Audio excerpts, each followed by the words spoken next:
Tzvi Lebetkin, the Rabbi from another planet. Please like, share, and subscribe, and ring that little bell. Ring the little bell so you're notified when new videos drop. So I don't normally put woke in the title of any video, but this one, there's really no way around it, because this is really what the entire video is about. What does woke mean? The people who hate the term woke say, what does it mean? Doesn't it have a meaning?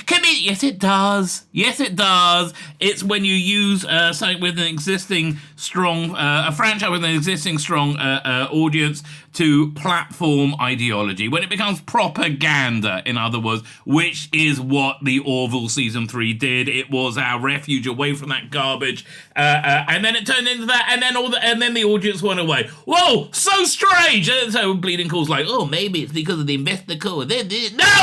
No!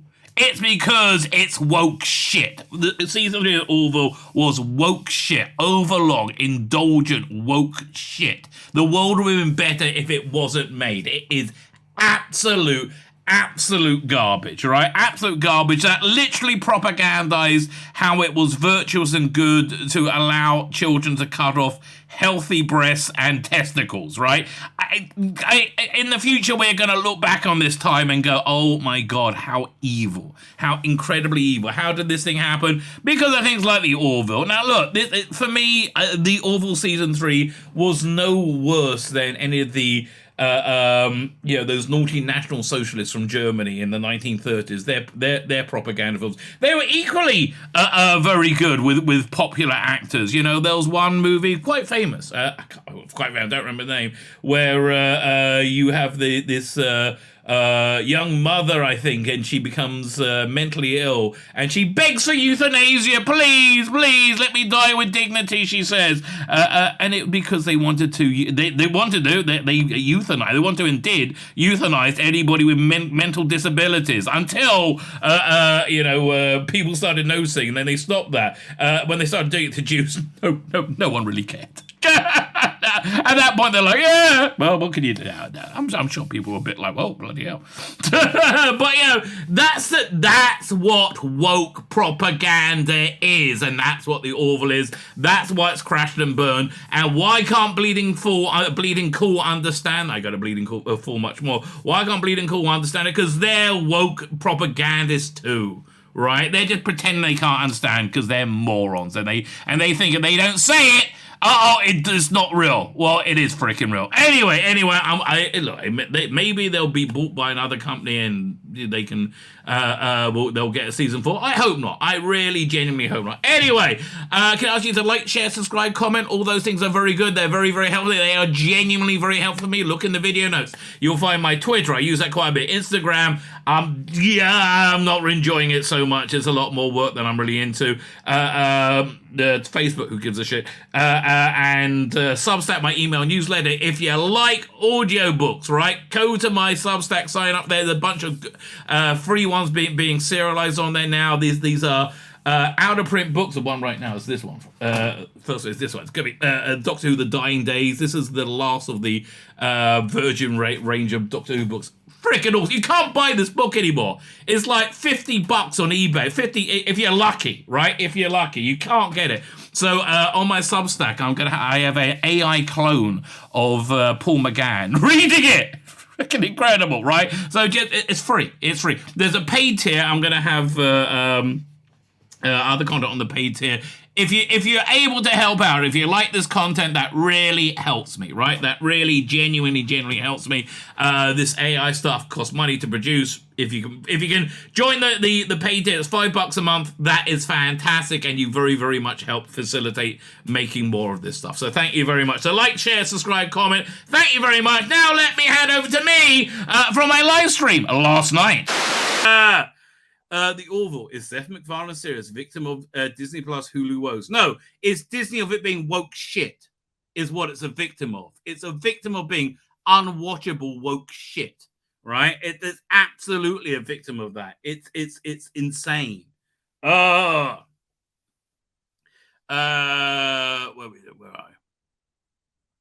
I? Did Disney earnings call from earlier this week offer the Orville fans any insight into why Seth MacFarlane series is limbo? Yes, because it appealed to fans of real Star Trek, right? because we couldn't stand the woke shit that was Discovery or Picard that was being forced down our throat and shoved up our ass at the same time.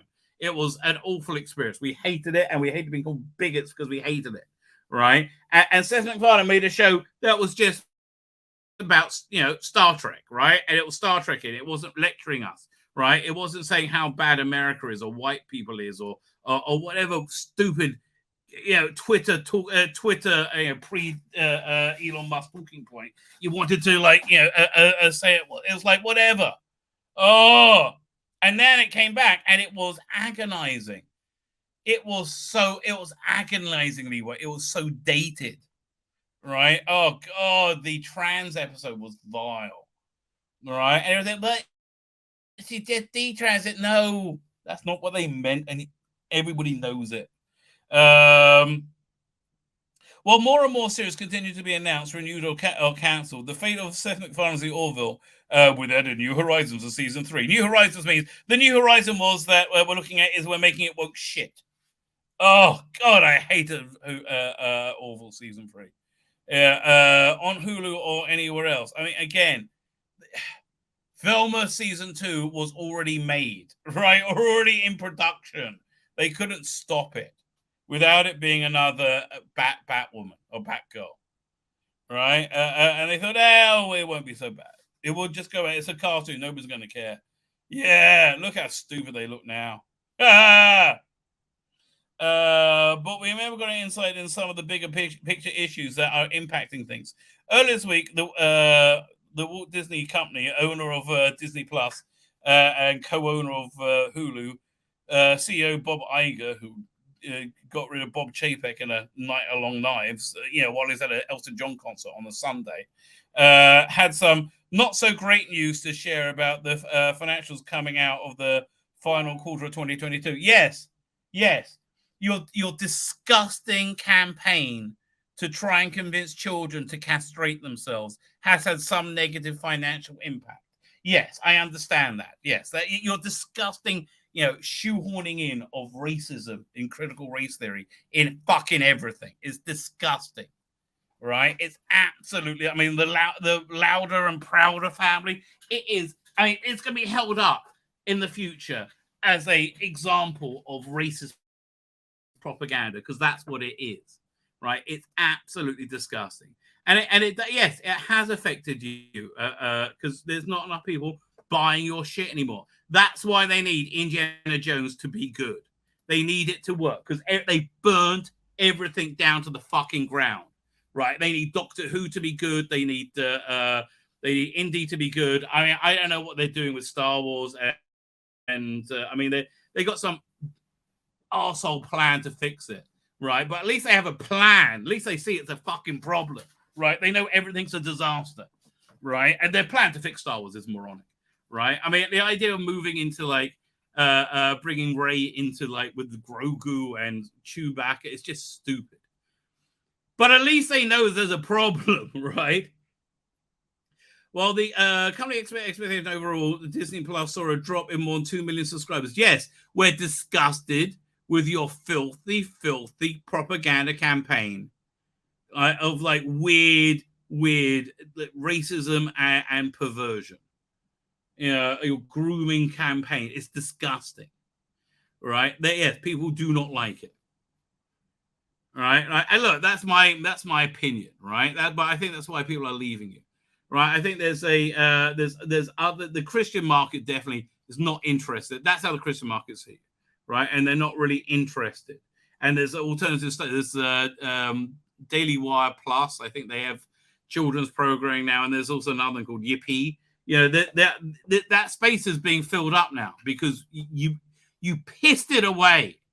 Essentially, Disney, you pissed it away, and just like the Orville has pissed away its viewership. Oh, so stupid. As you'll see below, that ignited a series of initiatives that included some major corporate restructuring. Yes, they're fucked. Some serious layoffs expected. Oh, really? What a shock. And the goal of 5.5 billion in overall savings. Fuck me, 5.5 billion. To include a 3 billion in non-sports content cutting. Okay, so sports is doing good. They're protected. Okay. Then came an interview with CNBC's David Farber with Iger bursting the bubble of those assuming Walt Disney will be automatically looking to buy Comcast stake in Hulu next year. While describing the streamer as a very successful platform, I think the good customer consumer position, Iger made it clear everything is on the table right now, including not buying it. Right? Yeah, exactly. They're broke. They're fucked. This is what somebody sounds like when they're out of fucking money. They need Indiana Jones to fucking work. They will suck your dick. Yes, they will. It's Hollywood. So the assumption is that Disney will be looking to take sole ownership of Hulu. I'm suggesting that isn't necessarily the case. I'm not going to speculate whether we're a buyer or a seller of it. Fuck me. Right? I obviously have suggested that I'm concerned about undifferentiated general entertainment, particularly given the competitive landscape that we're operating in. It's not competitive at all. You made it wide open. Anybody who's not woke as fuck can actually win now. You idiot cunts. And yes, you got rid of your exclusivity because people had to go somewhere for entertainment because you thought you had everybody over a barrel. You thought you could just lecture everybody as much as you wanted, didn't you, Disney? Yeah, well, you're fucked now, aren't you? Get that Indiana Jones working nice for me, little bitch. You're my bitch now, Disney. Oh, yes, a mouse. Now put that in your mouth, Disney. Oh, I'll do whatever you say. Oh. That's Mickey Mouse, by the way, if you're wondering. Yeah, you're my bitch now, Mickey. Yeah, Mickey. Anyway, back to Orville, piece of shit that it is. And we're going to look at this very objectively. We're fucked. Help us. At this point, I think it's pretty clear there's a speckless road ahead when it comes to the Orville. The Orville's done. Yeah. Let's see the metrics on it. See how it like imploded the minute it went woke. Right? Fuck you, Orville. I want to know what Gareth's take on it was, because it was woke as fuck. When it's in the rumblings about the bad financial future on the way for Disney starting before the end of the year, could that be a reason why a decision has been delayed? Could the mouse be holding back any sort of commitment until they have a better sense on whether or not Hulu will be part of Disney's future or a course correct on Disney Plus? Again, there are also other factors to consider, like McFarlane's growing slate of projects and the show creators' ever busier schedule. Yeah, no. Nobody wants to see it because it's shit. Right? Bye-bye, piece of shit. Oh. My name's Tzvi Lebetkin, the Rabbi from another planet. Please like, share, and subscribe, and ring that little bell. Ring the little bell so you're notified when new videos drop.